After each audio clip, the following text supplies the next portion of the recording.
की बेच के अल्लाह ने लगाया होगा। एक दिन कचरे से लौटते समय उसने सेशन मास्टर से पूछा। उस रात स्टेशन पर आखिरी ट्रेन छूट चुकी थी। प्लेटफॉर्म की बत्तियां बुझने लगी थीं और ठंडी हवा में एक औरत अकेली बैठी रो रही थी। उसके हाथ में एक पुराना कागज था जिसे वो बार बार मोड़ रही थी। उसे नहीं पता था कि आज जो सच वो जानने वाली है वो उसकी पूरी जिंदगी का मतलब बदल देगा। उसका नाम था सुमन। सुमन शहर के एक छोटे से मोहल्ले में रहती थी। उम्र कोई 35 साल के आसपास। साधारण चेहरा, थकी हुई आंखें और जिम्मेदारियों से झुका हुआ कंधा। वो एक निजी दफ्तर में काम करती थी और उसी कमाई से अपनी बूढ़ी माँ और छोटे बेटे का पेट पालती थी। पति उसे छोड़कर सालों पहले चला गया था। लोग कहते थे कि वो किसी और औरत के साथ भाग गया। सुमन ने कभी किसी से सच नहीं कहा, बस चुपचाप सब सहती रही। मोहल्ले की औरतें फुसफुसाती, बच्चे सवाल पूछते और सुमन हर बार मुस्कुराकर बात बदल देती। हर सुबह वो बेटे को स्कूल छोड़ती, फिर बस पकड़कर दफ्तर जाती। शाम को लौटते समय स्टेशन के पास बने फुटपाथ से होकर गुजरती, जहां बेटी, अगर कोई इंसान अपनी सबसे बड़ी गलती से भाग जाए तो क्या उसे भंग किया जाना चाहिए? जिंदगी वैसे ही चलती रही। काम, घर, माँ की दवाइयाँ, बेटे की पढ़ाई।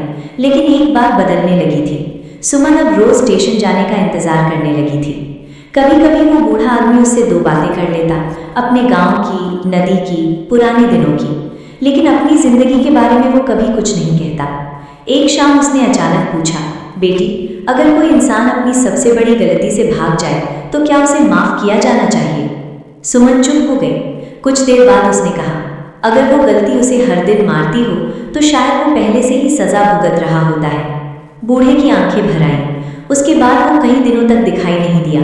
सुमन ने सोचा शायद कहीं चला गया होगा, लेकिन मन बेचैन रहने लगा। एक दिन दफ्तर से लौटते समय उसने स्टेशन मास्टर से पूछा। स्टेशन मास्टर ने बताया कि एक बूढ़ा आदमी रात में पटरी के पास बेहोश मिला था। अस्पताल ले जाते समय उसकी मौत हो गई। सुमन के हाथ से बैग गिर गया। उसे समझ नहीं आ रहा था कि क्यों उसकी आंखों से आंसू बहने लगे। वो अस्पताल पहुंची, लेकिन सब खत्म हो चुका था। अगले दिन पुलिस ने सुमन को बुलाया। उन्होंने बताया कि बूढ़े आदमी की जेब से एक कागज और एक पुरानी तस्वीर मिली है। तस्वीर में एक जवान आदमी, एक औरत और एक छोटा बच्चा था।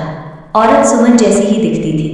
कागज पर लिखा था, अगर ये पत्र किसी दिन सुमन तक पहुंचे तो उसे बता देना कि उसका पति मरा नहीं था, वो मैं ही था। सुमन की सांस रुक गई। पत्र में लिखा था कि वो आदमी कभी उसका पति था। एक गलत फैसले के बाद उसने घर छोड़ दिया था। उसे लगा था कि वो सुमन और